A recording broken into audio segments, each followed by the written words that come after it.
Good evening students.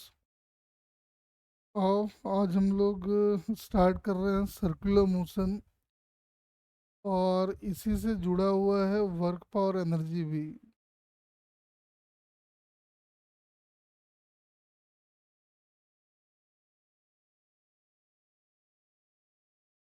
चलो start करते हैं हम लोग।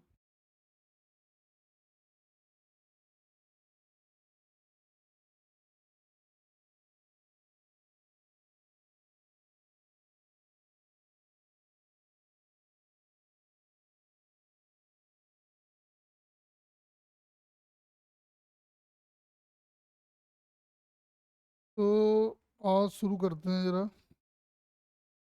हेडिंग डाल दो, सर्कुलर मोशन।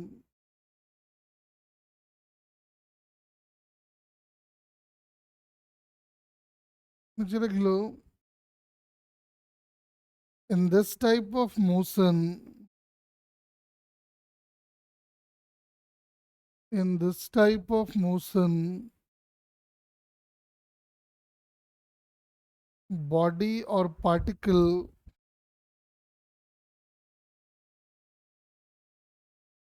बॉडी और particle either move in a complete circle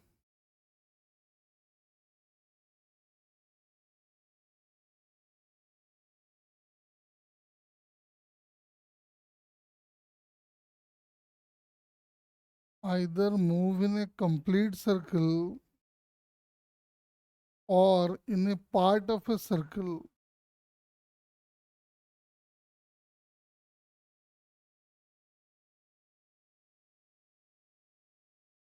यहाँ तक गया बॉडी, यहाँ आया बॉडी, और ऐसे ऐसे ये ऑसिलेट करता रहा। यहाँ से यहाँ, यहाँ से यहाँ, इधर। तो आप देख सकते हो कि इस बार जो बॉडी है इधर कंप्लीट सर्कल में जा रहा है,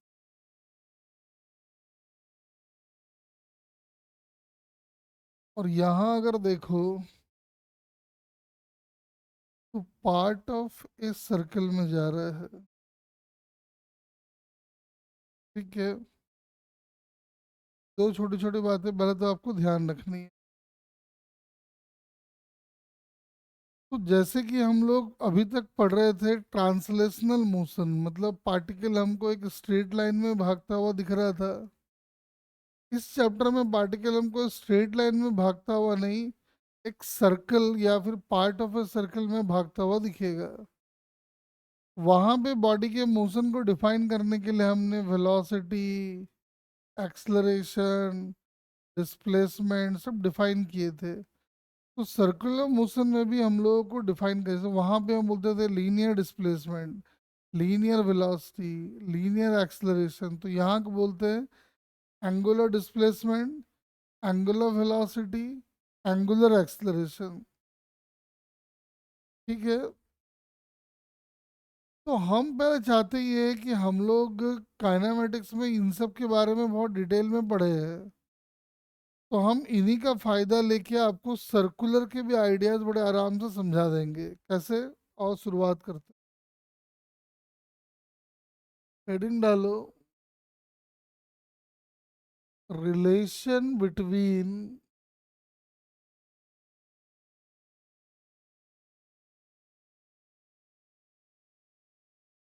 सर्कुलर एंड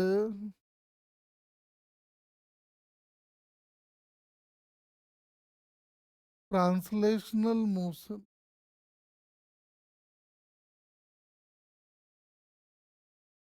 मतलब ट्रांसलेशन के आइडिया से हम सर्कुलर की चीजों को आपस में रिलेट कर देंगे कैसे। इधर लिखो लीनियर मोशन, और इधर लिख दो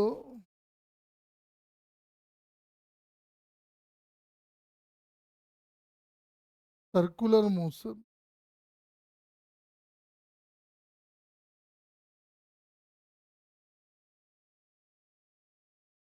ठीक है।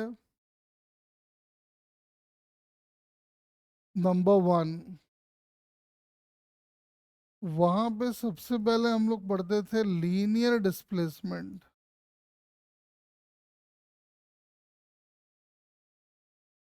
तो आपको याद होगा हम लोग जब लीनियर डिस्प्लेसमेंट पढ़े थे तो मैंने बताया कि एक पार्टिकल यहाँ है, वो कुछ इस तरह के टेढ़े मेढ़े पाथ को फॉलो करके यहाँ आ गया, ये उसका डिस्प्लेसमेंट हुआ था। और डिस्प्लेसमेंट निकालने के लिए हम लोग एक डेरिवेशन भी किए थे, अगर आपको याद हो। तो ये अगर पोजीशन, इनिशियल पोजीशन वेक्टर है आर आई, और ये अगर हमारा है final position vector R F, ये हमारा हो जाएगा डिस्प्लेसमेंट वेक्टर।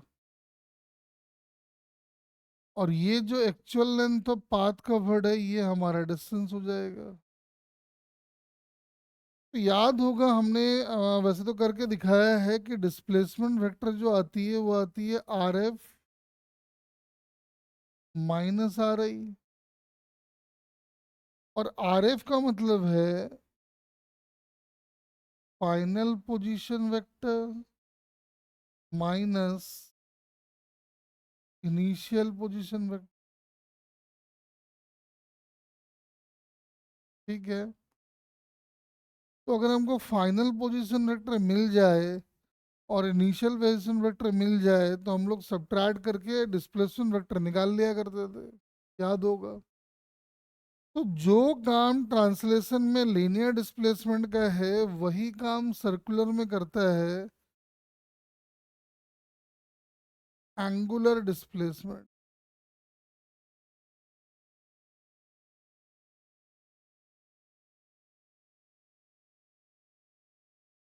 जैसा कि नाम से क्लियर है कि ये जो डिस्प्लेसमेंट है ये है इन टर्म्स ऑफ एंगल। मान लो कि जीरो टाइम पे एक पार्टिकल यहाँ पे है और पार्टिकल इस सर्कल में घूम रही है। तो कुछ टाइम के बाद मान लो पार्टिकल कुछ यहाँ आ गया होगा, और पार्टिकल ने जो एंगल सबटेंड किया है वो है थीटा। ठीक है।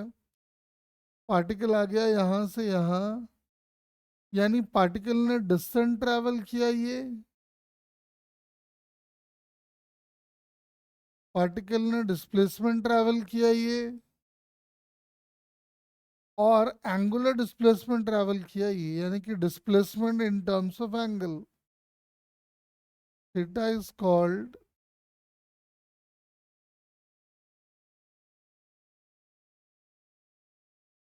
Angular displacement.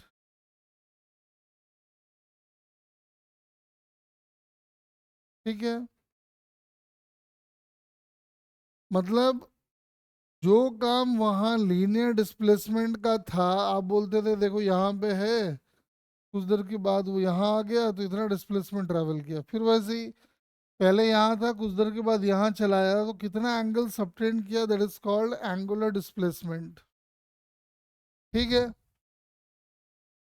पहला तो एक रिलेशन समझ में आ गया हमको कि भाई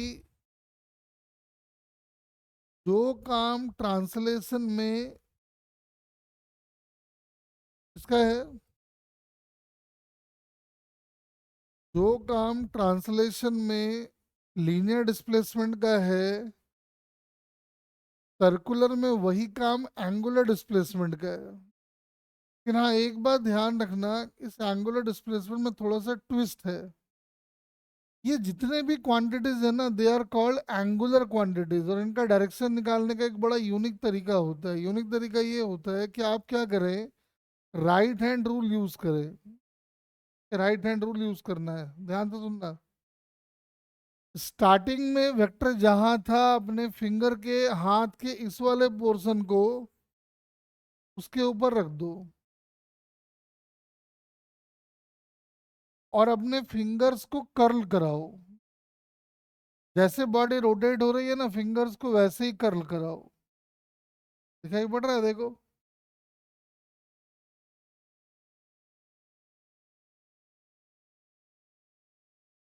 हम का डायरेक्शन बाहर की तरफ आ रहा है, फिर से देखो।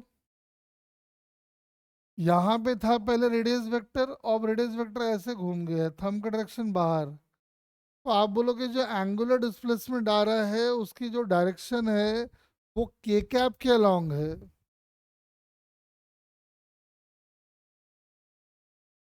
अरे ये बात समझ में आया कैसे एंगुलर डिस्प्लेसमेंट का डायरेक्शन लिए?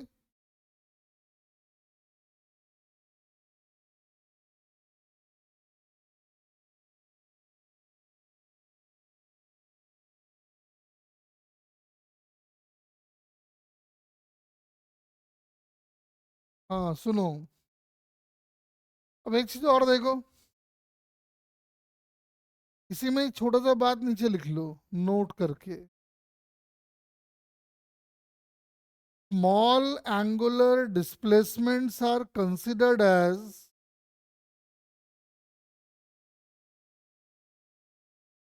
small angular displacements are considered as vector,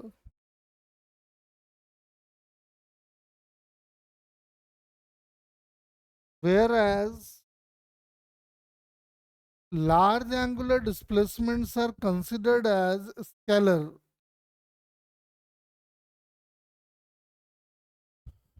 Whereas large angular displacements are considered as scalar.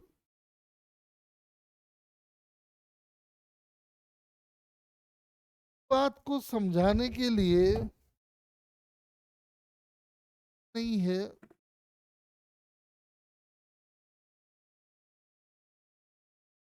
जाऊं जैसे आप कॉपी पे करके घर पे देख सकते हो। हम केवल आपको समझाने के लिए ये यूज कर रहे हैं।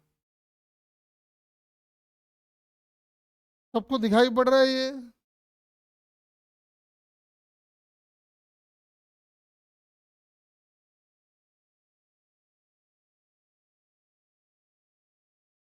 अरे इस पे दिखाई पड़ रहा है, देख जरा। हाँ,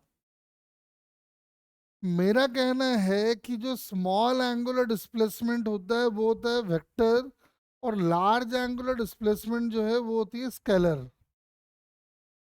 जैसे मतलब जब हम डी थीटा लिखेंगे,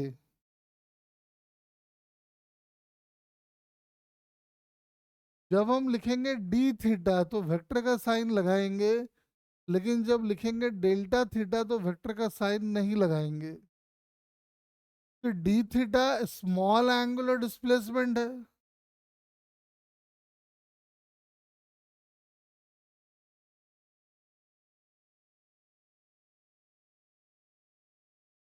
और delta theta large angular displacement है।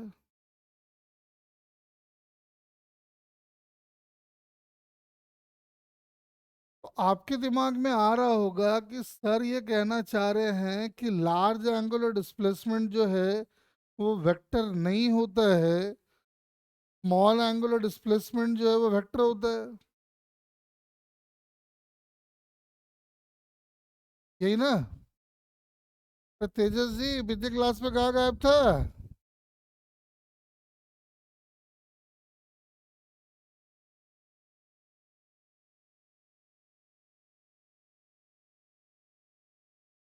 अभी भी गायब है? चलो, मिनट रहो तो अब क्या कर सकते हैं हम। देखो इधर, तो अब हम ये प्रूव करने वाले हैं कि लार्ज एंगुलर डिस्प्लेसमेंट जो है वो वेक्टर नहीं होते हैं, क्योंकि वो triangle law of vector addition को फॉलो नहीं करता है। जैसे एग्जांपल के लिए हम आपको बताएं, जैसे एग्जांपल लो, मान लो कोई चीज ऐसे ऐसे घूम रही है, ऐसे घूम रही है मान लो, तुम लोग 3D फिगर बनाए हैं। देख के मुझे बताओ तो इसका एंगुलर डिस्प्लेसमेंट किधर आएगा?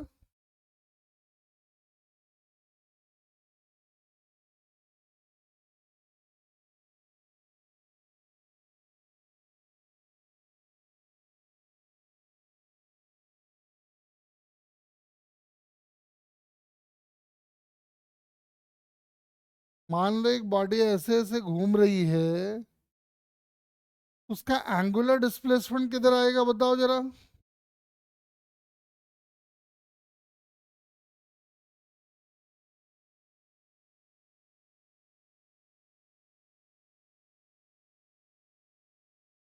हाँ ऑब्वियसली अपवर्ड, मतलब जे के अलोंग आएगा। हाँ बॉडी जैसे घूम रही है हमने घुमा दिया ऐसे। सही कह रहे हो। मुझे एक बात बताओ, कल को अगर हमें कोई बोले कि बाई चांस आप मान लो ऐसा कि एंगुलर डिस्प्लेसमेंट जो है वेक्टर होती है लार्ज वाला भी, तो pi by two J cap का मतलब क्या होगा? जैसे ये है पाई बाई टू जे कैप का मतलब ये होगा कि हम जैसे इस पेन को है, इस पेन को 90 के एंगल से घुमाएंगे।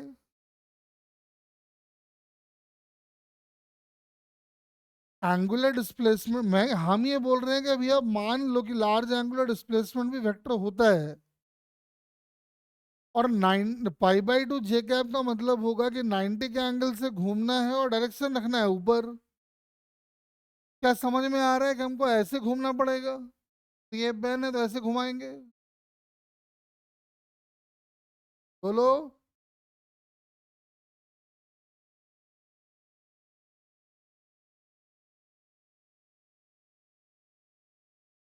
ठीक वैसे ही मान लो अगर हमें कोई बोले कि 9 पाई बाई 2 आई कैप कैसा होगा बताओ। अब आपको ना कॉपी के एग्जांपल से समझाते हैं, कॉपी तो है नहीं मेरे पास, तो हम इसके एग्जांपल से आपको समझाते हैं। देखो जैसे एक छोटा सा ये मैनुअल है, हमें अगर कोई बोले कि पाई बाई टू जे कैप घुमा के दिखाओ, तो क्या पाई बाई टू जे कैप ऐसा होगा? देखो ऐसा। फिर से देखो, पाई बाई टू जे कैप, बोलो तो। सही घुमा के देखे क्या बोल।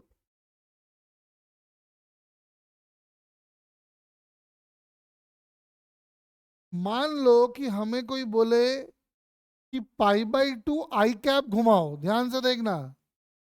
तो pi by to I cap मतलब ऐसा, तो इसको अपने को घुमाना पड़ेगा ऐसा। देखो तो धीरे धीरे घुमा रहे हैं हम, देखो।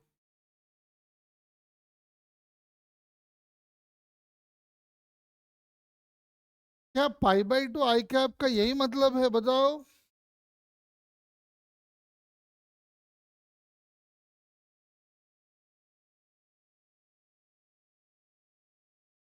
देखो ना, पाई बाई टू आई कैप, तो थंब का डायरेक्शन इधर घूमेगा ऐसे, तो बस इसको ऐसे घुमाए।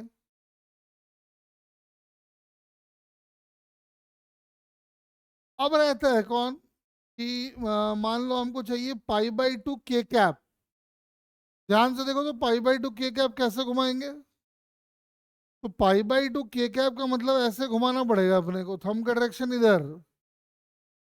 तो ये बुकलेट को घुमाना पड़ेगा ऐसे। देखो,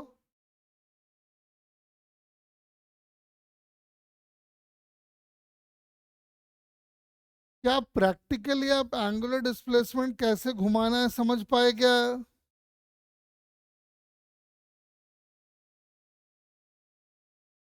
अब आप एक काम करो, सुनो। आप एक काम करो, आपके पास कोई कॉपी होगा ना वो ले लो, जिसके फ्रंट पेज पे कोई डायग्राम वायग्राम बना हो, ऐसा आप एक कॉपी ले लो, ठीक है? अब देखो हम क्या करने वाले हैं। अगर हमें चाहिए पाई by to I cap, pi by two J cap, pi by to के कैप, मुझे एक बात बताओ, जब हम लोग काइनेमेटिक्स या वेक्टर पढ़ा करते थे,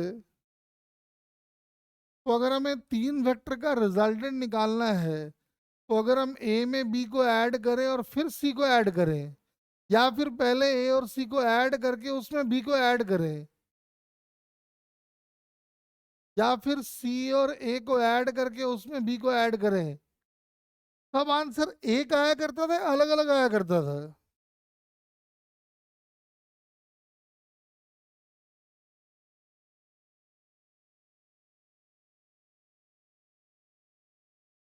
बताओ, अगर हम ए में बी को ऐड करें फिर सी को ऐड करें, या फिर सी में बी को ऐड करें फिर ए को ऐड करें, या फिर ए में हम सी को ऐड करें फिर बी को ऐड करें, तो ये सारे आंसर एक आएंगे या अलग अलग आएंगे?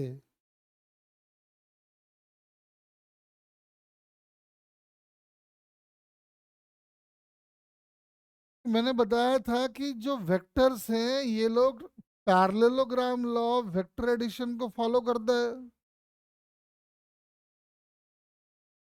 कुछ भी कर लो भैया, आंसर वही आएगा। हम अभी यही काम यहाँ करके देखना चाहते हैं। हम पहले इसमें इसको ऐड करेंगे, जो आंसर आएगा उसको देखेंगे। फिर हम इसमें इसको ऐड करेंगे, फिर इसको ऐड करेंगे। अगर लार्ज एंगुलर डिस्प्लेसमेंट वेक्टर हुआ तो आंसर एक ही आएगा, और लार्ज एंगुलर डिस्प्लेसमेंट अगर वेक्टर नहीं हुआ तो आंसर अलग अलग आ जाएगा। तो आओ जरा चेक करते हैं हम लोग। ठीक है, तो ऐसे चेक करेंगे। कहाँ गया वो? हाँ, इधर रहा, देखो। आपके पास जो भी कॉपी हो उसको लेके आप फिल कर सकते हो। हमारा एक्स एक्सिस इधर है, वाई एक्सिस इधर है, और जेड एक्सिस इधर है। ये हमारे एक्स वाई और जेड एक्सिस हैं, ध्यान से देखो। जैसे ये बुकलेट है, तो सबसे पहले हम लेने जा रहे हैं पाई बाई टू आई कैप। आप अपने कॉपी के साथ करके देखो, अच्छे से फील आएगा। पाई बाई टू आई कैप मतलब, देखो स्टार्टिंग में क्या दिख रहा है आपको? स्टार्टिंग में एक टीवी का पिक्चर दिख रहा है, ऊपर वो कुछ बेंच मार्क लिखा हुआ है, दिखाई पड़ रहा है ना?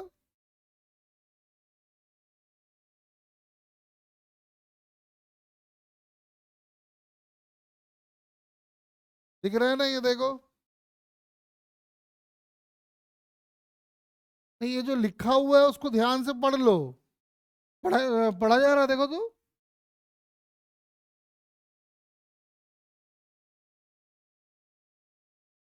अब इसको याद रखना, ठीक है? आओ एक बार हम करके दिखाते हैं। तो pi by to I cap, pi by to I cap का मतलब हो गया कि हम इसको ऐसे घुमाएंगे। ऐसे घूम गया। फिर pi by two J cap, मतलब इसको ऐसे घुमाना पड़ेगा।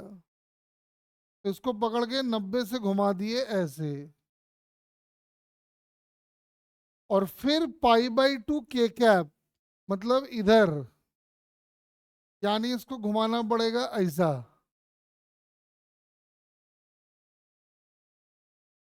अब इधर क्या आपको दिख तो नहीं रहा है, लेकिन आपको दिखा दे रहे हैं हम कि क्या है, ये देख लो।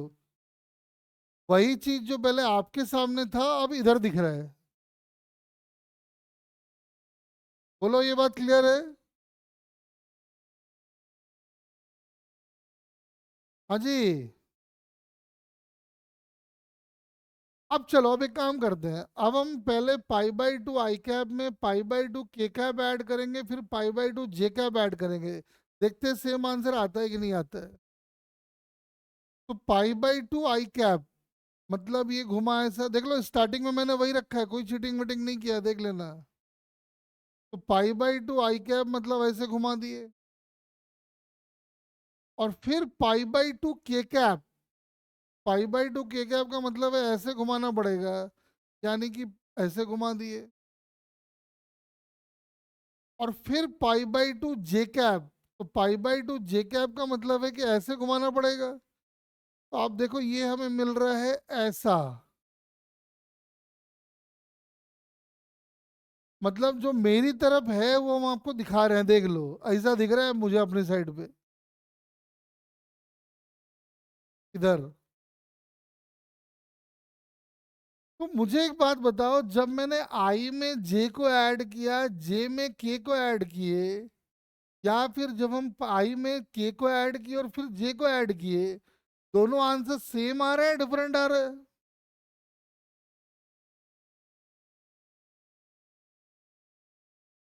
बताओ जल्दी जल्दी।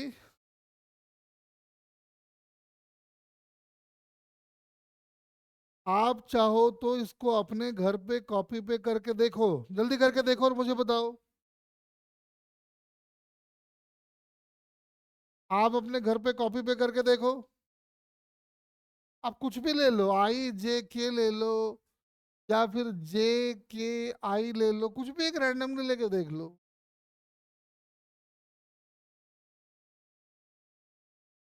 देखो जरा।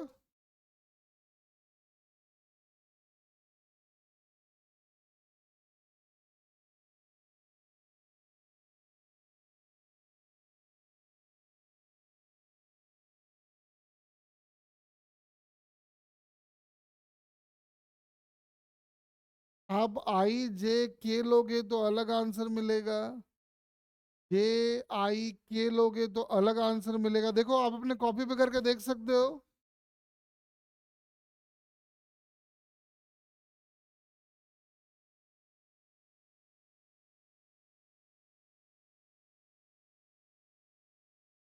जबकि आई जे केले, या फिर जे आई केले, या फिर जे के आई ले, या फिर के आई जे ले, या के जे आई ले, हर केस में आंसर सेम आना चाहिए था, लेकिन यहाँ हर केस में आंसर अलग आ रहा है। चेक करके देखो,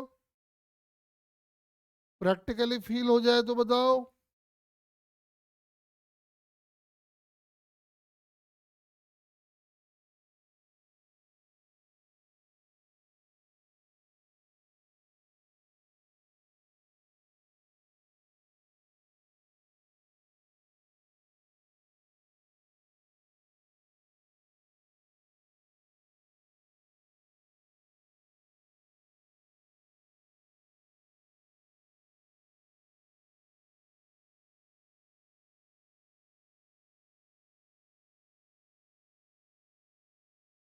फील हो जाए तो बता दो मुझे, फिर हम आगे भी बढ़ेंगे।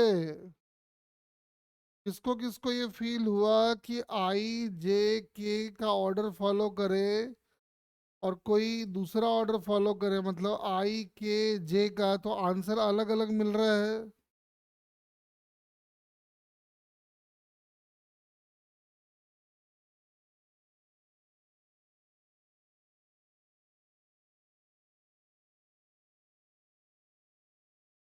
का मतलब क्या है? का मतलब ये है कि लार्ज एंगुलर डिस्प्लेसमेंट जो है वो vector law of triangle addition को फॉलो नहीं कर रहे हैं। जब वो triangle law of vector addition को फॉलो नहीं कर रहे, इसका मतलब वो वेक्टर हो सकते हैं नहीं हो सकते हैं।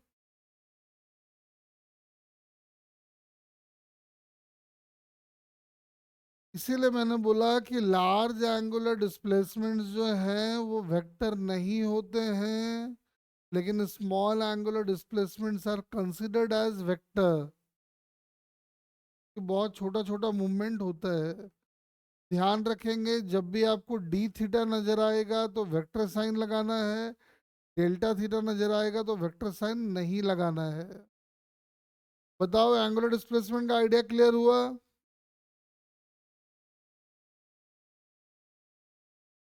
नीचे लिख लो, its SI unit is radian.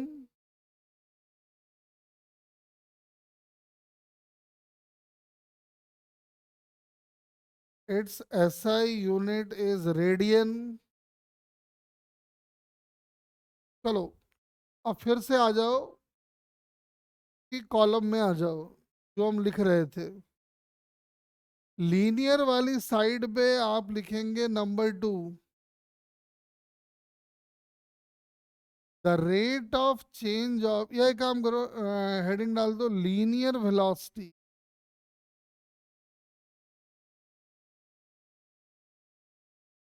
Linear velocity, नीचे लिख लो the rate of change of,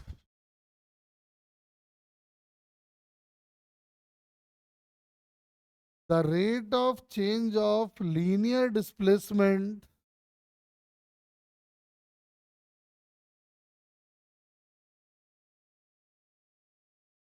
the rate of change of linear displacement is called linear velocity. ये हम लोग पहले पढ़ चुके हैं। वैसे ये वेलोसिटी कौन सी होती है? इंस्टेंटेनियस या एवरेज?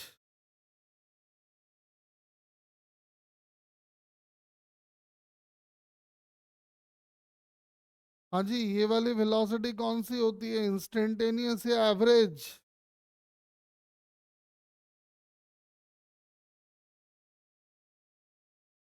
ऑब्वियसली इंस्टेंटेनियस होती है। और हम मैंने बताया था, याद करो, कि जब आपको एवरेज वेलोसिटी निकालनी हो, जो काम डी आर करता था वो काम डेल्टा आर करने लगता है। एवरेज चाहिए हो तो ये कर लो, इंस्टेंटेनियस चाहिए हो तो वो कर लो।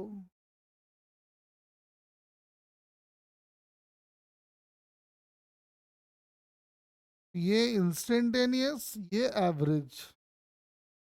अब सुनो, जो काम ट्रांसलेशन में लीनियर वेलोसिटी का है, सर्कुलर में वही काम करता है angular velocity.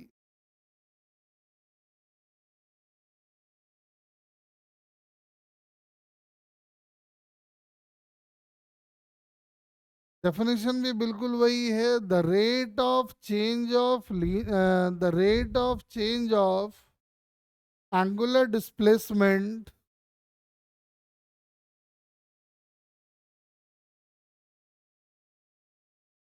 The rate of change of angular displacement is called angular velocity. Angular velocity is denoted by omega. चलो मुझे बताओ पहले, इंस्टेंटेनियस, ओमेगा इंस्टेंटेनियस, वेक्टर या स्केलर?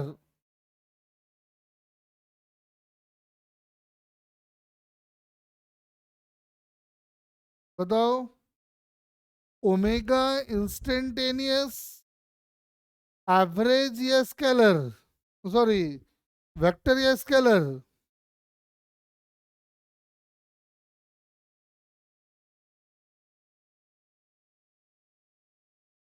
बताओ, इंस्टेंटेनियस ओमेगा जो होगी वो वेक्टर या स्केलर? जल्दी बोलो।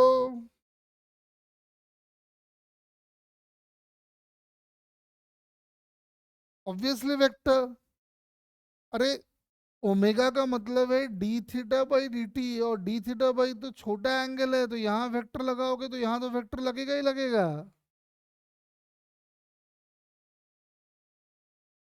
लेकिन ओमेगा एवरेज जब निकालोगे तो ओमेगा एवरेज में वेक्टर हट जाएगा, क्योंकि वहां पे ये बन जाएगा delta theta by delta T, यानी theta final minus theta initial, T final minus T initial.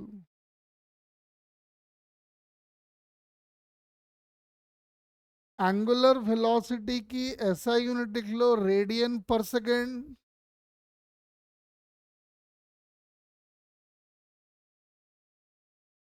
Angular velocity की ऐसा यूनिट लिख लो, रेडियन पर सेकेंड। इसका डायरेक्शन भी वैसे ही डिसाइड होता है, कैसे? जैसे मान लो एक पार्टिकल सर्कल में ऐसे भाग रहा है,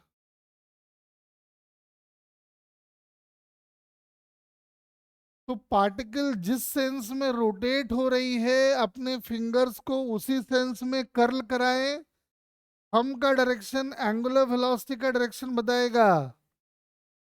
याद रखें, हम कभी भी लेफ्ट हैंड रूल यूज नहीं करते, हम हमेशा राइट हैंड रूल यूज किए। जितना भी रूल है मैंने सबको राइट हैंड में कन्वर्ट कर दिया है। तो देख के मुझे बताओ कि एंगुलर वेलोसिटी का डायरेक्शन किधर आएगा, ऊपर या नीचे?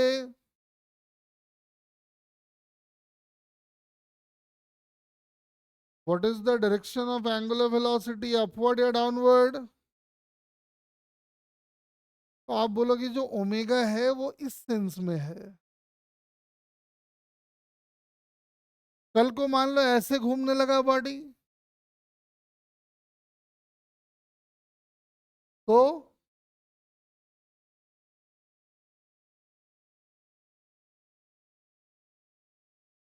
अगर मान लो पार्टिकल ऐसे घूमने लगा तो एंगुलर वेलोसिटी का डायरेक्शन कैसे मार्क करोगे? बताओ।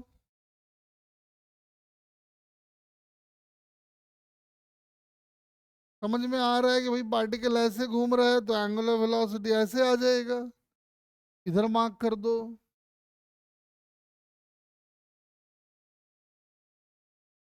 कल को पार्टिकल मान लो कुछ ऐसे घूमने लगा,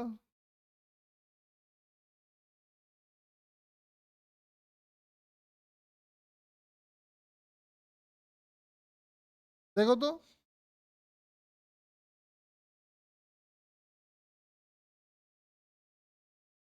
समझ में आ रहा है कि पार्टिकल ऐसे घूम रहा है, यानी इधर आ जाएगा। अरे क्लियर है ना, ये एंगुलर वेलोसिटी का डायरेक्शन सबको? बोलो। चलो ठीक है। अब आते हैं इधर तीसरे डेफिनेशन पे। Linear acceleration.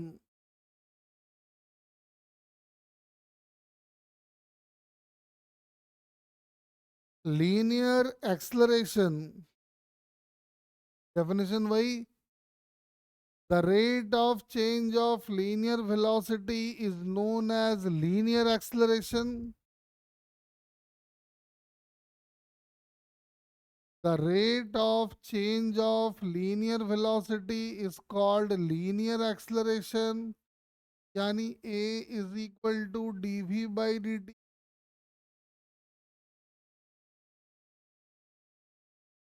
A is called dv by dt.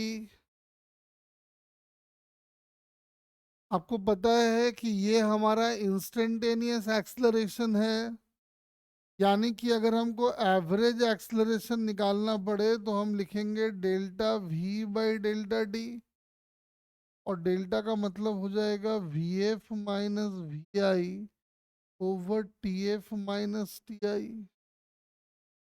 ये हमारा एवरेज वाला है, ये हमारा इंस्टेंटेनियस वाला है। लेकिन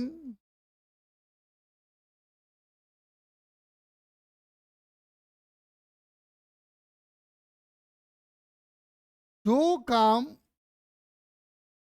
ट्रांसलेशन में लीनियर एक्सलरेशन का है, वही काम सर्कुलर मोशन में करता है एंगुलर एक्सलरेशन।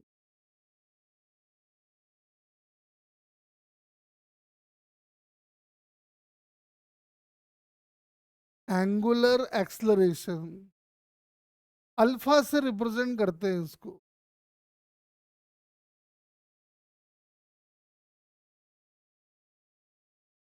अल्फा इज डीओ में डेफिनेशन वही है।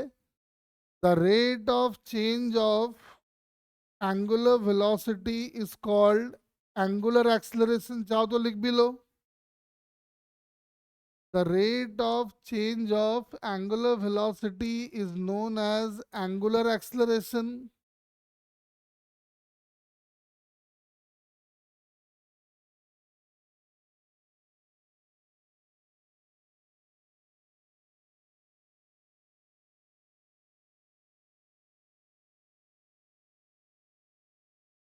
ठीक है, अब सुनो। अगर आपको अल्फा एवरेज चाहिए, जो हो गया delta omega by delta D, मतलब omega final minus omega initial by T final minus T. ठीक है, इसका ऐसा यूनिट लिख लो, रेडियन पर सेकंड स्क्वायर।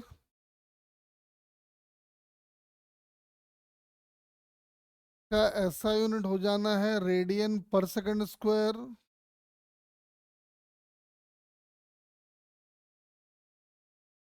अल्फा का डायरेक्शन में थोड़ा सा ट्विस्ट है। ट्विस्ट क्या है देखो, तो आपको समझा देते यही।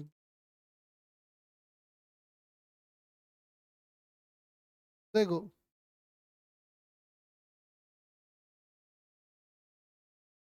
जैसे एक बात बताओ, जैसे एक पार्टिकल है,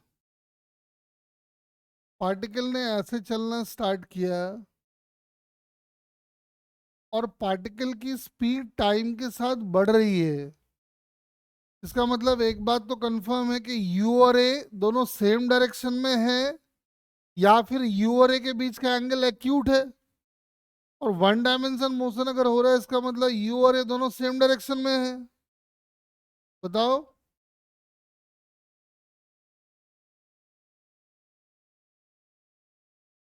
तो टाइम के साथ बॉडी की स्पीड बढ़ रही है, इसका मतलब पक्का दोनों सेम डायरेक्शन में है। और टाइम के साथ पार्टिकल की स्पीड घट रही है, तो पक्का दोनों अपोजिट डायरेक्शन में है। और टाइम के साथ पार्टिकल स्पीड कांस्टेंट है, इसका मतलब एक्सेशन तो जीरो ही है। ठीक यही वाला फील आपको लाना है सर्कुलर मोशन में। कैसे? ध्यान से देखो और समझो। जैसे मान लो ये एक सर्कल है ना, ये एक सर्कल है। मान लो पार्टिकल घूम रहा है, पार्टिकल की एंगुलर वेलोसिटी है ऐसे।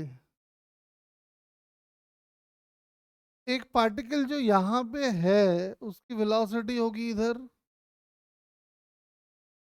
टाइम के साथ पार्टिकल की एंगुलर वेलोसिटी अगर बढ़ रही है, इसका मतलब ओमेगा और अल्फा दोनों पक्का सेम डायरेक्शन में होंगे। अगर टाइम के साथ पार्टिकल की एंगुलर वेलोसिटी बढ़ रही है, तो पक्का ओमेगा और अल्फा दोनों सेम डायरेक्शन में होंगे। यानी ओमेगा अगर ऐसा है, तो अल्फा पक्का ऐसा ही रहा होगा।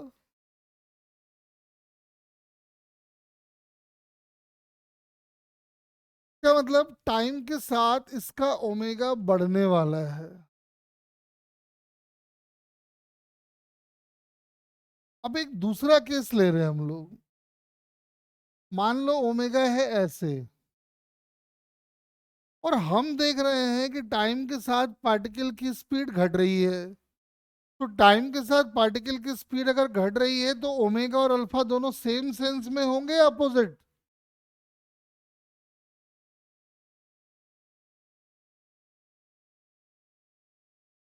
बोलो। बिल्कुल अपोजिट। यानी कि ओमेगा अगर ऐसा है, तो अल्फा ऐसा रहा होगा। टाइम के साथ एंगुलर वेलोसिटी घटेगी। लेकिन मान लो एक पार्टिकल सर्कल में घूम रहा है और उसका ओमेगा कांस्टेंट है।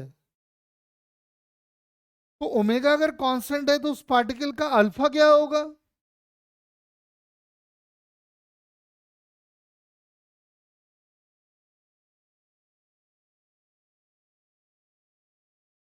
मतलब पूरा यही वाला फील वहां पे आ रहा है कि नहीं आ रहा है, ये बताओ।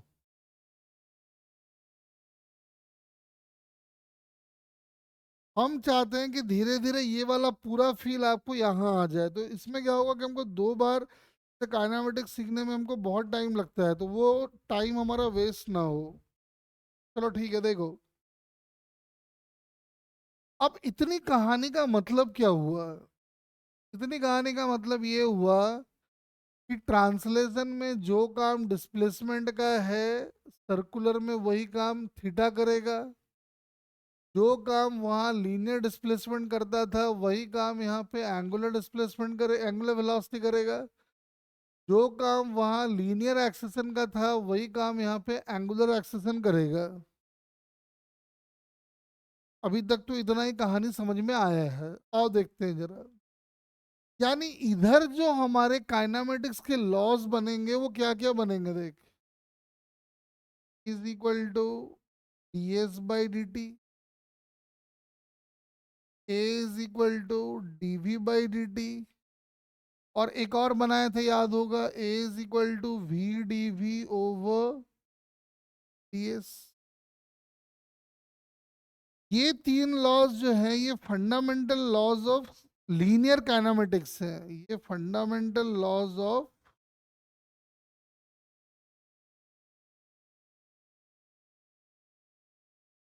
लीनियर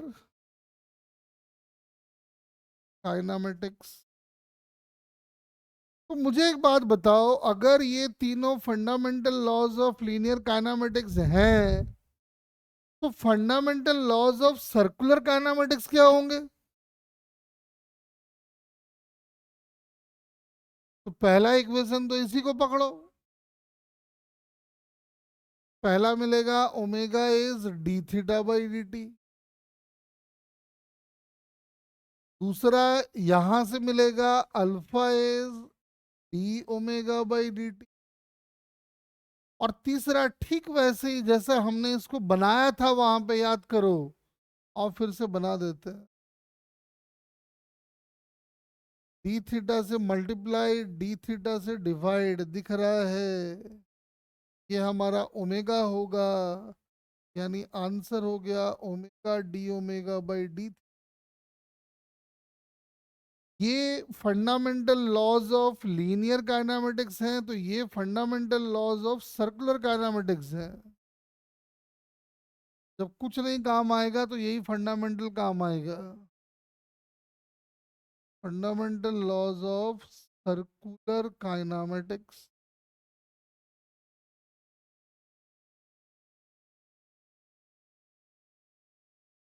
बोलो, क्लियर हुआ क्या ये बात?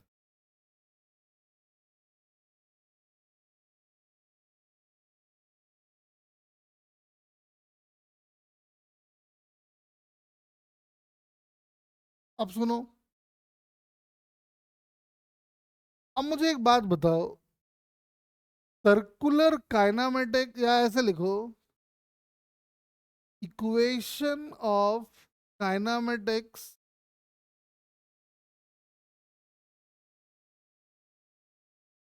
और कांस्टेंट एक्सेलरेशन। बेटर होगा लिख लो, equation of linear kinematics for constant acceleration. तो इधर आ जाएगा equation of circular kinematics for constant angular acceleration.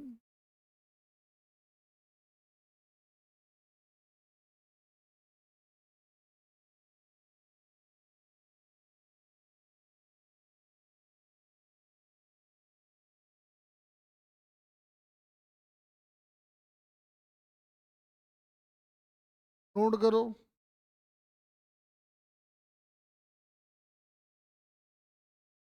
तो वहां पे हमने कांस्टेंट एक्सेलरेशन के लिए अलग से लॉज बना लिए थे, अगर आपको याद हो। तो पहला लॉ हमने बनाया था v is equal to you plus A t. फिर हमने बनाया था v square is equal to u square plus twice s. फिर हमने बनाया था s is equal to u t plus half a t square. फिर हमने बनाया था s n is equal to you plus half a into n minus one. ये चार लॉज हमने डिराइव किया था। हम चाहें तो इनको सर्कुलर काइनेमेटिक्स में भी डिराइव कर सकते हैं, लेकिन क्यों टाइम वेस्ट करें, तो हम कॉपी करके लिख देते हैं। वैसे कहाँ से आया देखना चाहो तो ये आया था कहाँ से, याद करो, A is equal to D V by D T. और फिर हमने वेरिएबल को सेपरेट कर दिया था। फिर इंटीग्रेट किए थे, समय शून्य पे वेलोसिटी v, टी टाइम पे velocity v, v minus U is equal to A T, तो आ गया था v is equal to you plus A T. ठीक वैसे ही यहाँ पे काम आएगा, alpha is equal to D omega by D T. तो D omega can be written as alpha D T. दोनों तरफ इंटीग्रेट करेंगे, जीरो टाइम पे ओमेगा होगा ओमेगा इनिशियल, और टी टाइम पे होगा ओमेगा फाइनल। क्योंकि हम डेरिवेशन कर रहे हैं कांस्टेंट एक्सेलरेशन के लिए, तो अल्फा आ जाएगा बाहर। Omega final minus omega initial is alpha into T, यानी omega final is omega initial plus alpha T. आप देख सकते हो वही रिलेशन है। इसके जगह ओमेगा फाइनल, इसके जगह ओमेगा इनिशियल, इसके जगह अल्फा, इसके जगह टी। देख लो,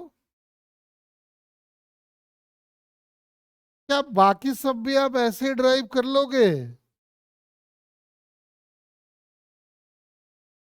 जैसे मान लो हमको इसको ड्राइव करना है, तो काइनामेटिक्स में हम करते थे ऐसे, A is equal to V D V over D S, इसको इधर ले गए इंटीग्रेट किया करते थे, आंसर आ जाया करता था। यहाँ पे भी वैसे ही होगा, यहाँ लिखा जाएगा alpha is equal to omega D omega by d theta, इधर लाएंगे इंटीग्रेट, आंसर बनेगा ओमेगा फाइनल का स्क्वायर इज ओमेगा इनिशियल का स्क्वायर प्लस 2 अल्फा थीटा। यानी ये पहला ये बना, दूसरा ये बना, तीसरा बनेगा जो काम यहाँ पे लीनियर डिस्प्लेसमेंट का है वही काम वहाँ पे एंगुलर डिस्प्लेसमेंट का है। यानी theta can be written as omega naught t plus half alpha t square. और एक लास्ट इक्वेशन जो वहाँ पे हमने बनाया हुआ है फोर्थ, एस एन का फॉर्मूला, तो यहाँ थीटा एन का फॉर्मूला बन जाएगा।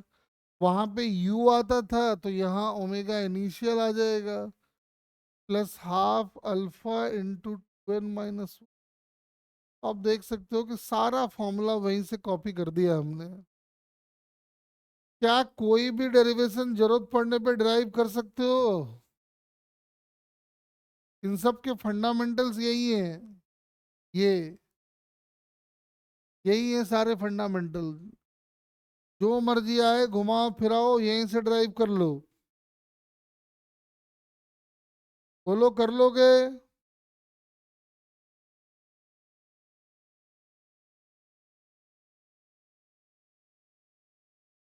चलो तो आगे बढ़ते आ जाओ। नीचे लिखो, ये तो हो गया। Relation between, relation between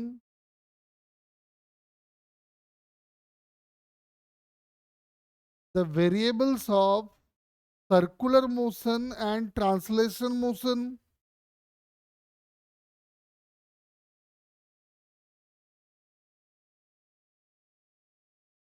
relation between the variables of circular motion and translation motion.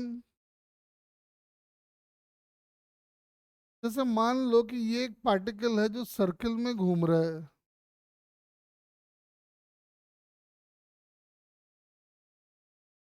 Zero time पे पार्टिकल यहाँ था और किसी टाइम टी पे पार्टिकल यहाँ आ गया। Theta angle, angular displacement subtend किया है थीटा, डिस्टेंस ट्रैवल किया ये। अगर हम इस वाले डिस्टेंस का नाम कर दे एस और इसका नाम कर दे आर, तो क्या अपने को दिखाई पड़ रहा है कि थीटा की वैल्यू होगी एस बाई आर, यानी एस की वैल्यू होगी आर थीटा। दोनों तरफ हम टाइम के रेस्पेक्ट में डिफरेंशिएट कर रहे हैं, तो यहाँ से मिलेगा D S by D T और इधर मिल जाएगा D theta by D T. आपको पता है D S by D T is linear, ये D S by D T है, एस यहाँ पे डिस्टेंस है, तो बताना D S by D T क्या रिप्रेजेंट करेगा, वेलोसिटी या speed?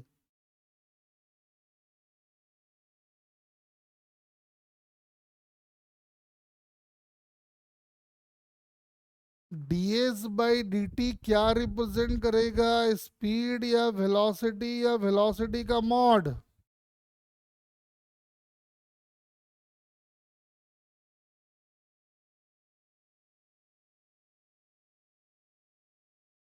D S by D T क्या रिप्रेजेंट करेगा, स्पीड वेलोसिटी या वेलोसिटी का मॉड? नहीं बेटा, स्पीड या फिर वेलोसिटी का mod.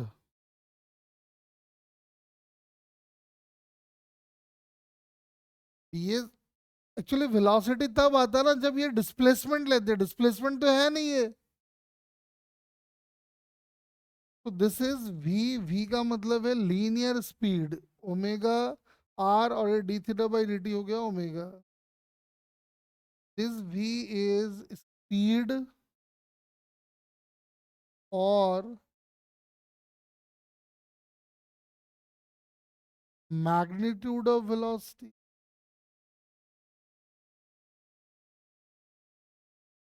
and omega is angular velocity.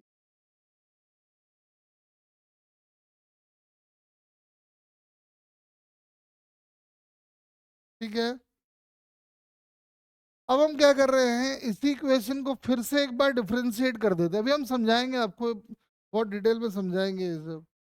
v is equal to r omega को फिर से एक बार डिफरेंशिएट कर दो तो आ जाएगा dv by D T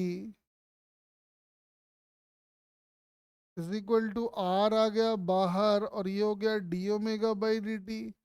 and dv by D T क्या है? dv by dt is the rate at which speed of the body is changing। किस रेट से बॉडी की स्पीड बदल रही है। तो जिस रेट से बॉडी की स्पीड बदलती है that is called tangential acceleration.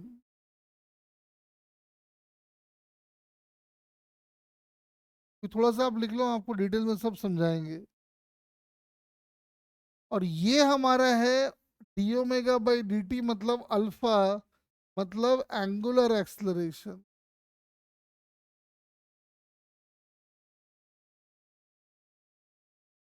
एक रिलेशन और बन गया, a t is equal to alpha into r. अब इनका मतलब क्या है, आओ हम आपको अच्छे से समझाते हैं एक बार कि v is equal to omega r का क्या मतलब है, और a t is equal to alpha into r का क्या मतलब है। देखो, जैसे पहले आपको समझा रहे v is equal to omega r का क्या मतलब है। जैसे मान लो कि ये कोई रिजिड बॉडी है जो सर्कल में जा रहा है,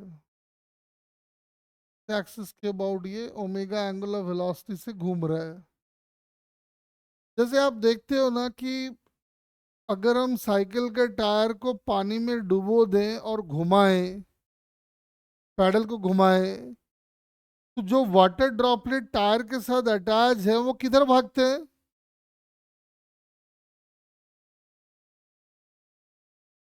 टायर में जो पानी लगा हुआ होता है वो किधर भागता है?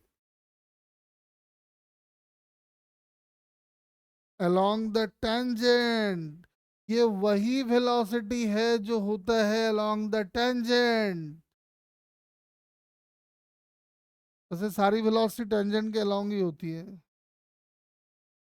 इधर, इधर, यहाँ देखोगे तो इधर, यहाँ देखोगे तो इधर, यहाँ देखोगे तो इधर, यहाँ देखोगे तो इधर, यहाँ देखोगे तो इधर। एंगुलर वेलोसिटी अगर ओमेगा है और सेंटर से दूर आर दूरी पे अगर कोई पॉइंट है, उन सारे पॉइंट की जो लीनियर स्पीड होगी वो होगी v is equal to omega into r.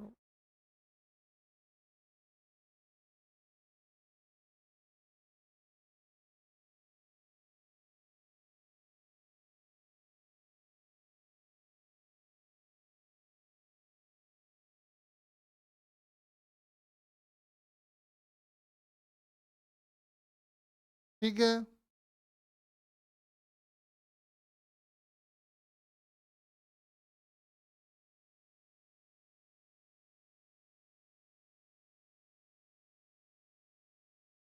अब सुनो, और थोड़ा सा इसको और अच्छे से समझते हैं हम लोग। जैसे मुझे एक बात बताओ, जैसे ये कोई बॉडी है, आर्बिट्री शेप का बॉडी है, हमने उसको यहाँ हिंज कर दिया है। हिंज कर देने का मतलब है कि हमने यहाँ पे कील लगा दिया है।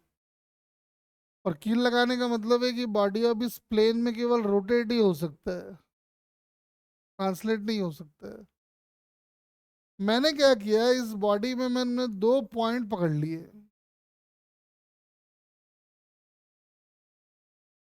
असल में ये चैप्टर जो है ना, रोटेशन का बेस है। अगर आपको ये चैप्टर अच्छे से नहीं आएगा तो रोटेशन का भी अच्छे से नहीं आएगा। इसीलिए हम बहुत सारी बातें जो यहाँ काम का नहीं है फिर भी हम पढ़ा रहे हैं। जैसे ये एक पॉइंट है हमारा 1, और ये एक पॉइंट हमारा है 2। ये डिस्टेंस है R1, ये डिस्टेंस है R2, और ये बॉडी मान लो इस एक्सिस के अबाउट घूम रही है। जब हम बोलते हैं ना इस एक्सिस के अबाउट, मतलब इस एक्सिस के अबाउट, एक ऐसा एक्सिस जो बोर्ड के एकदम परपेंडिकुलर है और हिंज से पास कर रहा है। अब मुझे एक बात बताओ, इन दोनों पॉइंट का ओमेगा सेम या डिफरेंट?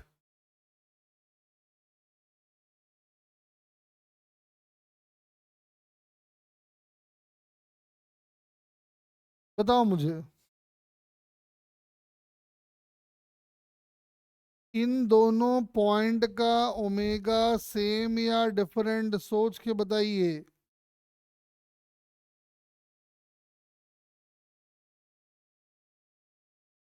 इन दोनों पॉइंट की एंगुलर वेलोसिटी सेम या डिफरेंट, सोच के बताइए।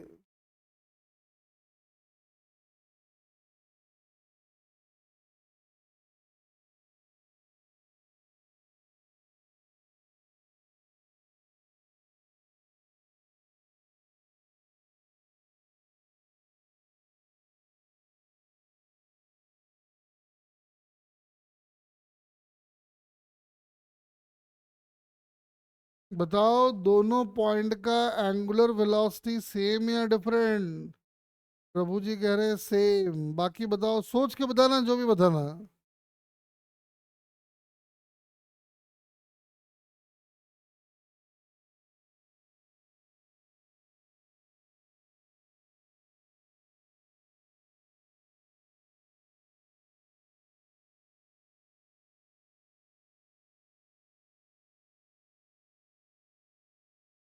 Obviously angular velocity same. क्यों? देखो, अरे जब इस बॉडी को आप घुमाओगे इस एक्सिस के अबाउट, तो थोड़े से टाइम के बाद में ये वाला पॉइंट कुछ यहाँ आ जाएगा, और उतने ही टाइम में ये वाला पॉइंट कुछ यहाँ आ जाएगा। तो मुझे एक बात बताओ, दोनों पॉइंट का एंगुलर डिस्प्लेसमेंट सेम कि डिफरेंट?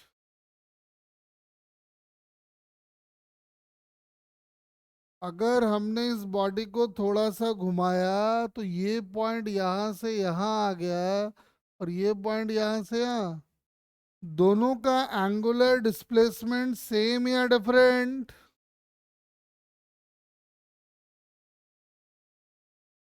क्या इस प्रोसेस में दोनों पॉइंट ने इक्वल एंगुलर डिस्प्लेसमेंट ट्रैवल किया है, हाँ कि ना? जल्दी बताओ।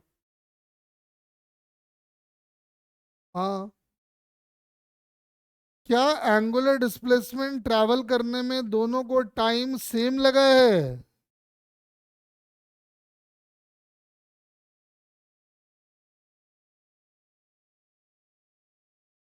तो मुझे एक बात बताओ, ओमेगा की वैल्यू होती है D theta by D T. ये भी सेम, ये भी सेम, तो क्या ओमेगा भी सेम?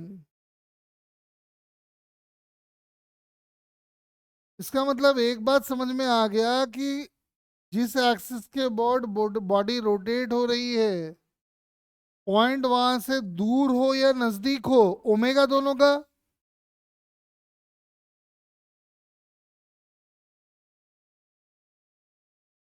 मतलब एक बात समझ में आ गया, जैसे घर में तुम्हारे पंखा है,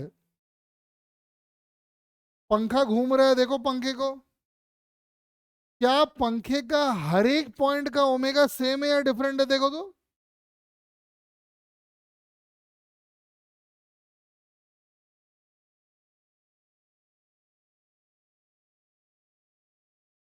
अगर पंखे का हर पॉइंट का ओमेगा सेम नहीं हुआ ना बेटा, तो पंखा टेढ़ा मेढ़ा हो जाएगा।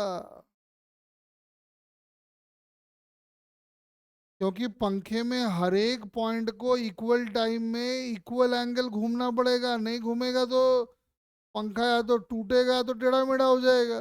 दोनों ही नहीं हो रहे हैं। बोलो, क्लियर है बात?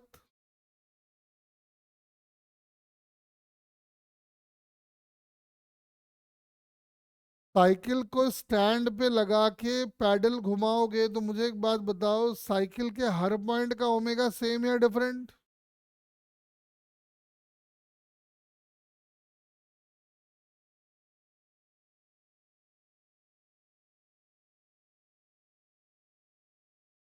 मतलब अगर कोई बॉडी ओमेगा से चल रहा है तो उसके हर पॉइंट का ओमेगा सेम होगा, क्या इस बात की क्लैरिटी है आपको?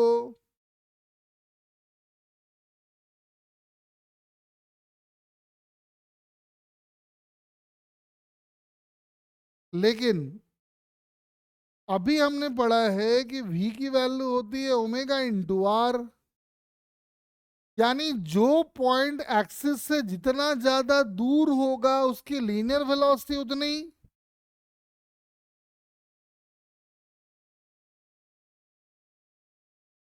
यानी जो पॉइंट एक्सिस से जितना ज्यादा दूर होगा उसकी जो लीनियर वेलोसिटी होगी वो ज्यादा या कम?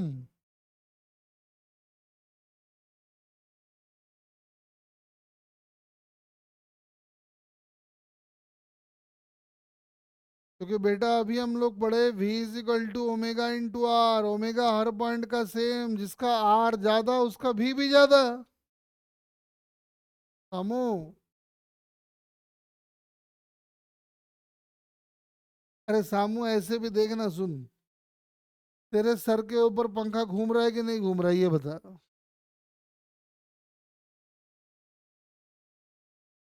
ब्लेड के सबसे दूर वाले पॉइंट को देख और ब्लेड के सबसे नजदीक वाले पॉइंट को देख, ज्यादा तेजी से भागता हुआ कौन दिखता है?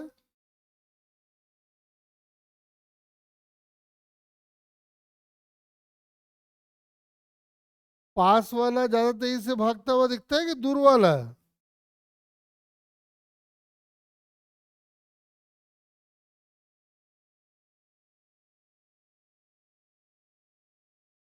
ऑब्वियसली दूर वाला ना, देखना तेरे ऊपर दिख रहा है।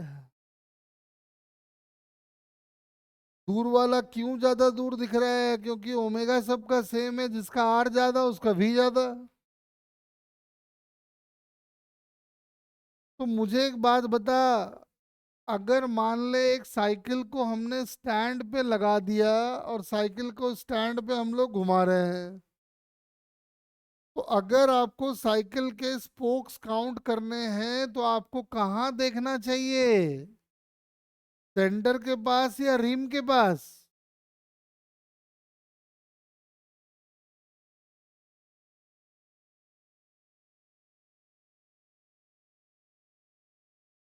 साइकिल में हम स्टैंड पे लगा के पैडल घुमा रहे हैं, स्पोक्स काउंट करने का मन कर गया तो हमको कहाँ देखना चाहिए? सेंटर के पास या रिम के पास?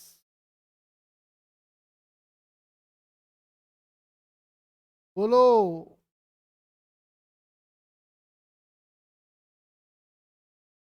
ऑब्वियसली सेंटर के पास।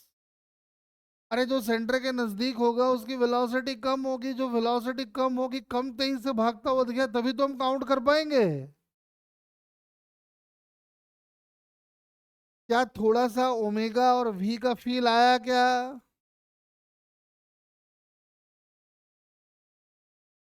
का बड़ा अच्छा एग्जाम्पल और दिखता है। जैसे आप कार वार से जा रहे हो, सामने से कोई ट्रक जा रहा है, ट्रक में कंक्रीट फंस के आता है, गाड़ी के ग्लास पे लगता है, ग्लास टूट जाता है, फील किया हो कभी ऐसा?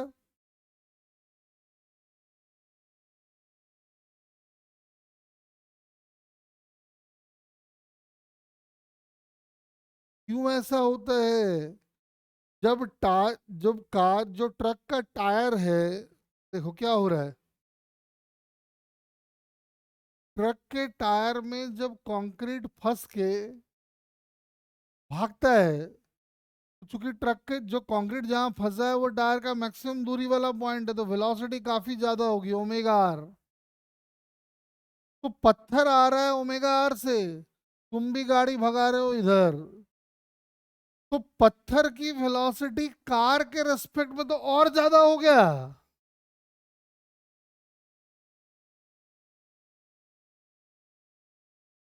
बोल।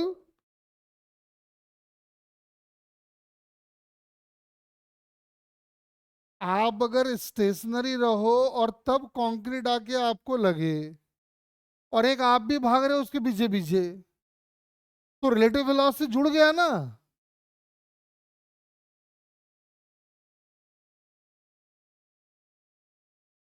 इसीलिए बेटा वो जब कंक्रीट आके कार में लगता है ना तो ग्लास टूट जाता है। उसमें ट्रक का स्पीड भी है और साथ में आपके कार का स्पीड और जुड़ गया है। तो लोग बोलते हैं ना, जो ड्राइवर वगैरह होते हैं वो बोलते हैं, पता है सर ये गोली, ये जो पत्थर आता है ना बुलेट की तरह आता है। तो रीजन यही है, दोनों वेलोसिटी जुड़ जाता है। है ना। चलो थोड़ा सा समझाना था मुझे इसका मतलब। और थोड़ा सा a t is equal to alpha r भी समझा देते हैं। देखो जैसे मान लो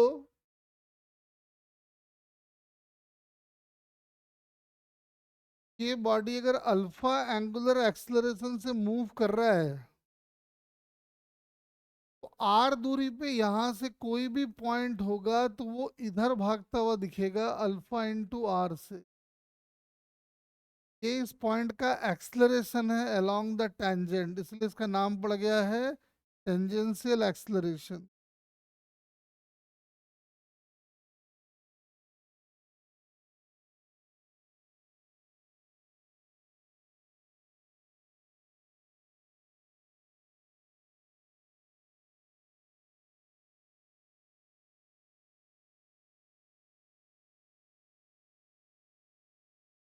एक्सलरेशन जो है वो अलोंग द टेंजेंट है, इसीलिए इसका नाम पड़ गया है टेंजेंशियल एक्सलरेशन।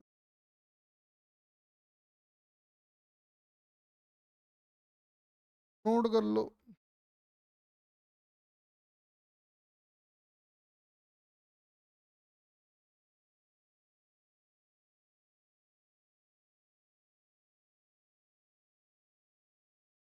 और कुछ क्वेश्चंस करते हैं सबके ऊपर मिला जुला के।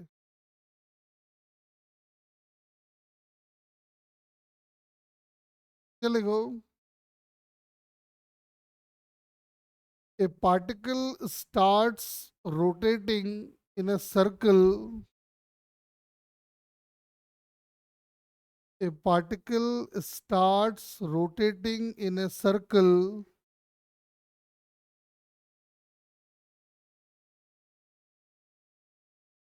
a particle starts rotating in a circle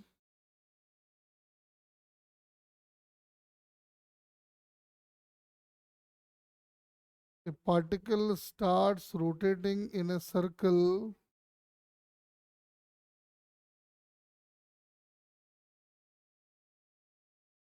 with constant angular acceleration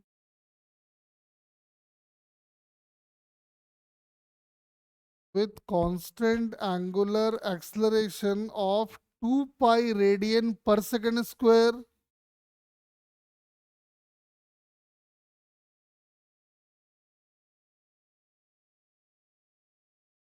2 pi radian per second square.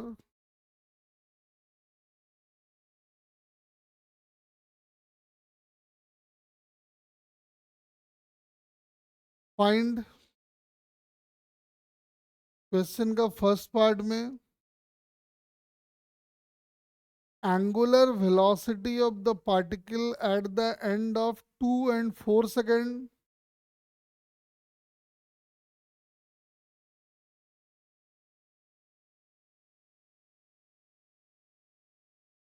Angular velocity of the particle at the end of 2 and 4 second.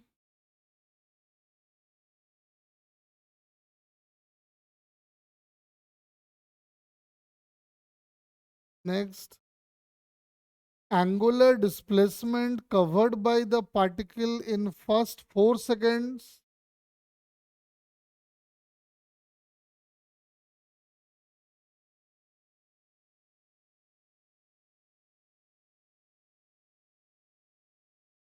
Number of revolutions made by the particle in first 4 seconds.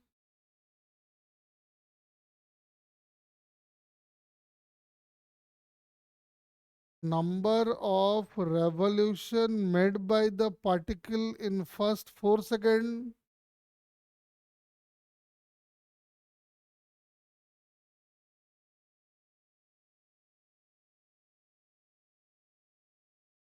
Number of revolution made by the particle in first 4 second. Next, angular displacement covered by the particle in second.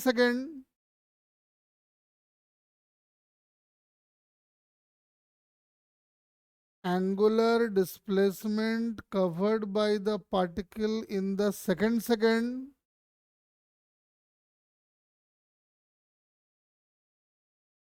Angular displacement covered by the particle in the second.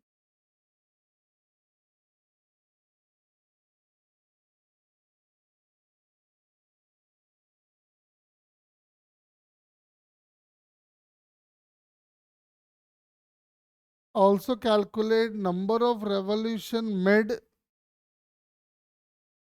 in second.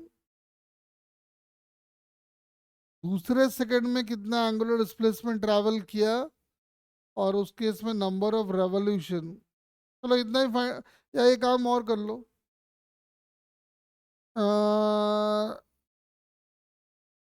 Find velocity of the particle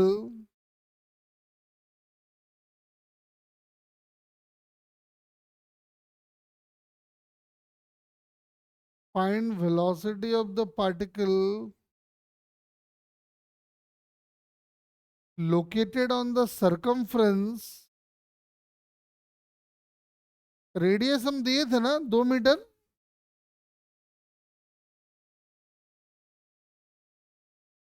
हाँ जी देखो तो radius दिए थे क्या? Particle जिस circle में घूम रहा है उसका रेडियस दिए थे।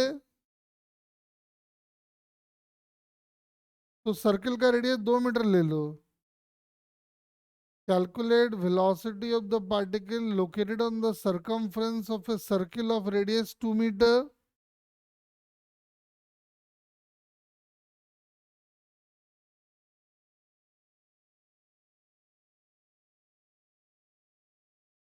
और एक और ऐड कर लो, tangential acceleration of the particle. Tangential acceleration of the particle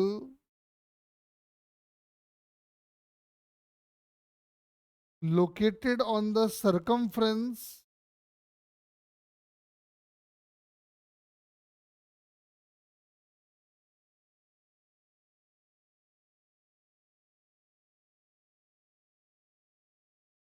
चलो ट्राई करो इसको, फटाफट सब ट्राई करो।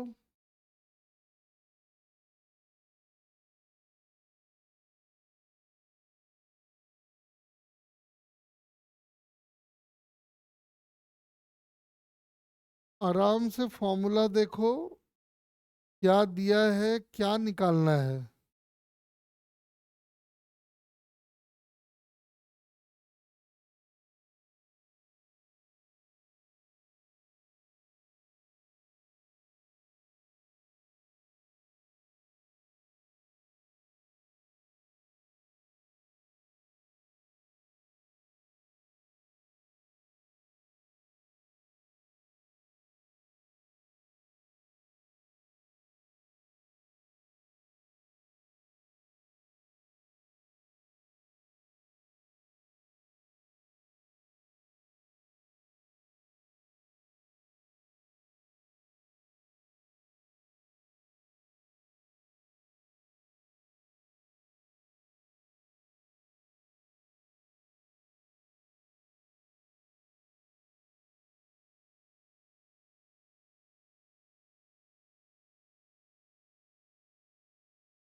हाँ जी, आ गया क्या?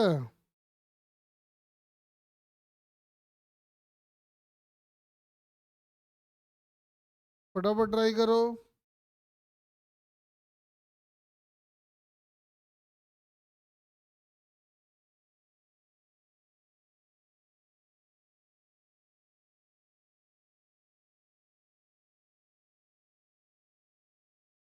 देखो, बिल्कुल फॉर्मूला फॉर्मूला है।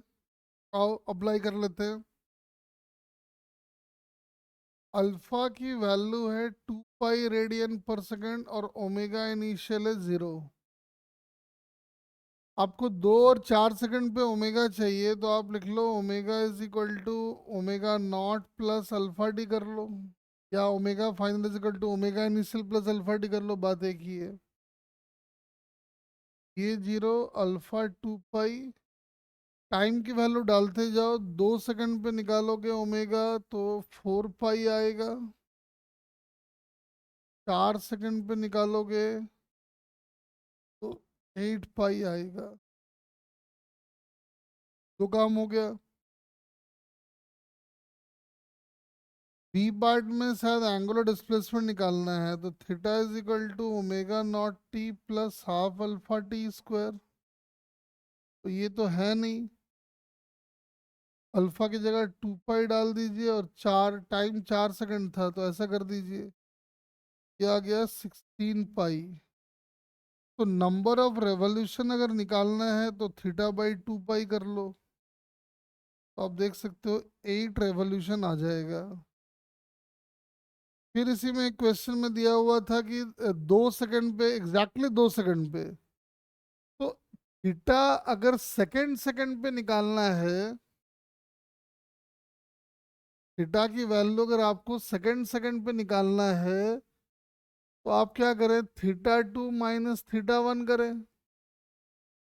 तो हाफ इंटू 2 पाई इंटू का स्क्वायर माइनस हाफ इंटू पाई तो 1 का स्क्वायर, यानी पाई, और ये हो जाएगा 3, यानी 3 पाई हो गया है। तो नंबर ऑफ रेवोल्यूशन निकालना है तो समझ में आ रहा है 1.5, एक चक्कर पूरा और फिर आधा। अब वेलोसिटी की बात कर रहा है तो वेलोसिटी निकालना है तो ओमेगा इंटू आर करना होगा, और किसी भी टाइम टी पे ओमेगा निकाला जा सकता है एज ऐसा, और रेडियस 2 मीटर दिया था तो ये हो गया 4 पाई टी। जिस भी टाइम पे वेलोसिटी चाहिए वो टाइम ला के डाल दो यहाँ पे। और एटी की वैल्यू हमने देखा है कि होती है अल्फा इंटू आर, और अल्फा की वैल्यू है 2 पाई, और आर है 2, जो गया 4 पाई। कांस्टेंट ही आ रहा है। अरे कर लिए थे क्या ये सब?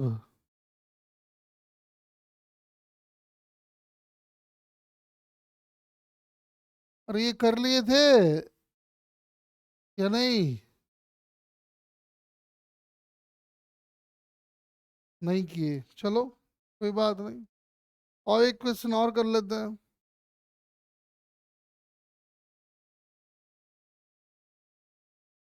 एक पार्टिकल का ओमेगा नॉट दिया हुआ है 2 पाई, और उसका अल्फा दिया हुआ है पाई।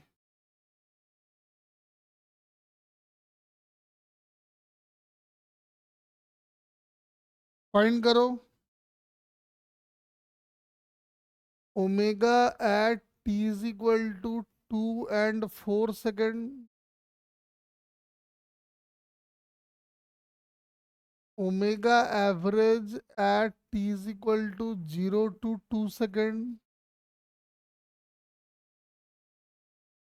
T alpha average at t is equal to 0 to 1 second, theta at t is equal to 4 second, number of revolution at t is equal to 4 second,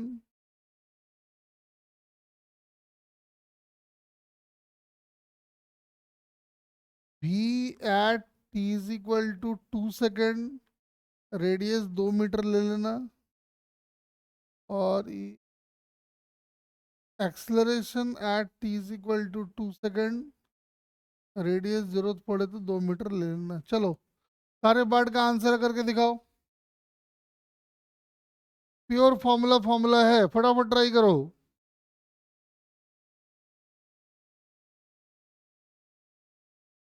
फटाफट जरा फॉर्मूला फॉर्मूला खेलिए।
फटाफट फाइंड करो। प्योर फॉर्मूला फॉर्मूला है।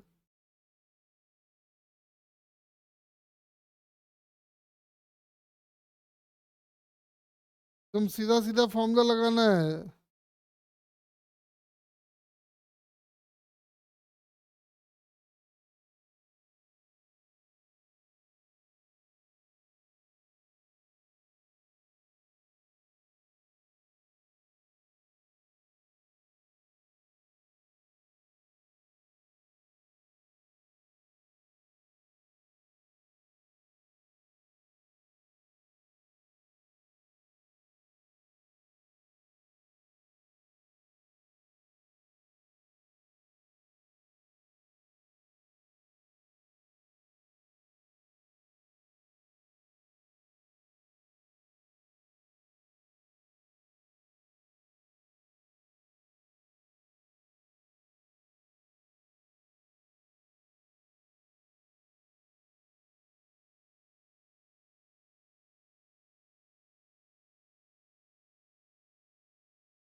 अरे आ गया क्या? अजी,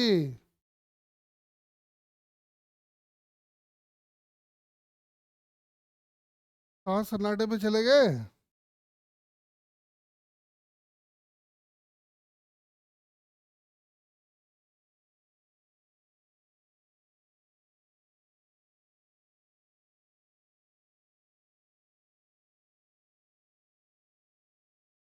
फिर वही फॉर्मूला फॉर्मूला। ओमेगा चाहिए तो omega is equal to omega not plus alpha d लगाओ। दिख रहा है जहाँ जहाँ ओमेगा नॉट आ रहा है वहाँ 2 पाई डाल दो। अल्फा की जगह पाई डाल दो, टाइम की जगह टाइम डालते जाओ। एक बार 2 डाल दो, एक बार 4 डाल दो, आंसर आ जाएगा। ओमेगा एवरेज चाहिए तो ओमेगा एवरेज होता है theta final minus theta initial by T final minus T initial. अब थीटा निकालना पड़ेगा, तो थीटा निकालने के लिए हमारे पास रिलेशन है theta is equal to omega naught t plus half alpha t square. ठीक है, तो जहाँ जहाँ थीटा आ रहा है ओमेगा नॉट की जगह 2 पाई डाल दो, टाइम को टाइम छोड़ दो, ये आ गया half into pi into T square. Zero time की बात कर रहा है तो जीरो टाइम पे ओमेगा हो गया, थीटा हो गया जीरो। और 2 सेकंड की बात करेंगे तो ये आ जाएगा 4 पाई, और ये आ जाएगा 4, यानी 6 पाई। तो ओमेगा एवरेज निकालना है तो यहाँ लाके डाल दो, ये हो गया 6 पाई, ये हो गया जीरो, और ये हो गया 2, और ये हो गया जीरो, यानी 3 पाई आ गया रेडियन पर सेकंड। अल्फा एवरेज चाहिए तो अल्फा एवरेज का मतलब ही होता है omega final minus omega initial by t final minus T initial. तो 1 सेकंड का ओमेगा निकालना पड़ेगा, तो 1 सेकंड का ओमेगा देखो यहाँ से आ जाएगा, ये 3 पाई आ रहा है। और जीरो समय का ओमेगा निकालना होगा तो वो 2 पाई आ जाएगा। और यहाँ 1 - 0 कर दो तो पाई आंसर हो गया। 4 सेकंड का थीटा चाहिए तो ठीक है, 4 सेकंड का थीटा निकालना है तो theta is equal to omega naught t plus half into pi into 4 का स्क्वायर, तो ये हो गया 8 पाई, और इधर आ गया मेरा 8 पाई, यानी टोटल हो गया 16 पाई, यानी नंबर ऑफ रेवोल्यूशंस हो गए 8। वेलोसिटी चाहिए तो वेलोसिटी को हम लिख पाएंगे ओमेगा इंटू आर। अपने को वेलोसिटी 2 सेकंड पे चाहिए, मतलब अपने को ओमेगा 2 सेकंड पे चाहिए, तो ओमेगा 2 सेकंड पे यहाँ से निकाल लो, यहाँ 2 डाल दो लाके, तो ये 4 पाई आ जाएगा। और रेडियस 2 मीटर है ही, ये 8 पाई मीटर पर सेकंड आ गया। और 80 चाहिए तो 80 करना होगा alpha into r, alpha is pi and radius is, देखो सारा आंसर आ गया। बस सिंपल सा कहानी है। और थोड़ा सा, अरे ये समझ गए क्या बताओ, या और कराऊं ऐसे क्वेश्चन? तो फटाफट बोलो। एक और चलो। ओमेगा नॉट ले लो पाई, और अल्फा ले लो 2 पाई रेडियन पर सेकंड। ए बार्ड में omega at t is equal to 4 second, चलो। बी बार्ड में theta at t is equal to 4 second. C part में omega average in between 2 to 4 second. Alpha average between 2 to 4 second. V at t is equal to 4 second and a at t is equal to 4 second. चलो पता करो, फटाफट find कर लो। Pure formula formula है, कुछ नहीं करना है, फॉर्मूले में डाल दो खाली।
अरे हो गया क्या ये?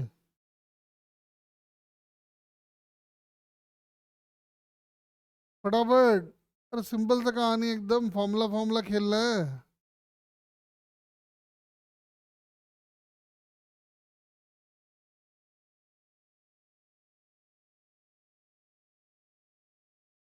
अरे हो गया तो बताओ, एक क्वेश्चन और कराना है।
अरे आ गया ये, बोलो।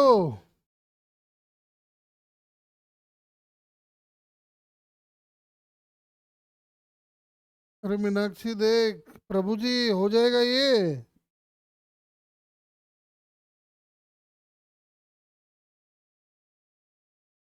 चलो अब एक दूसरा क्वेश्चन और कराते हैं। ये तो कांस्टेंट वाले हो गए, थोड़ा वेरिएबल वाला करा देते हैं एक दो। चले go. Angular displacement covered by a particle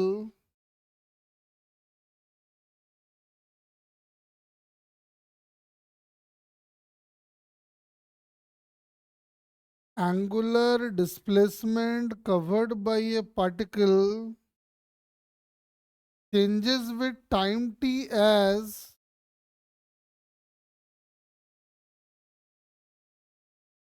angular displacement covered by a particle changes with time t as find करो omega at 2 second and 3 second, alpha at t is equal to 1 second and 2 second. C part में omega average between 0 to 2 second, alpha average between 0 to 2 second,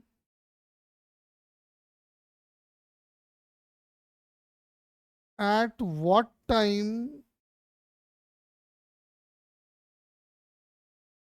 omega is 0,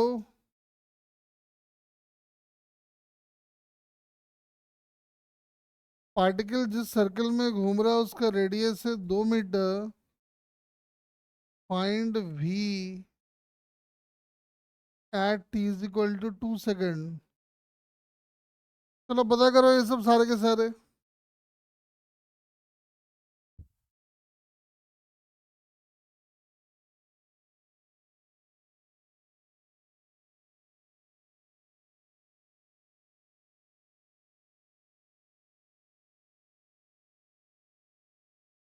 चलो इसको homework कर देते हैं, ठीक है ना। इसको ट्राई करके आना आप।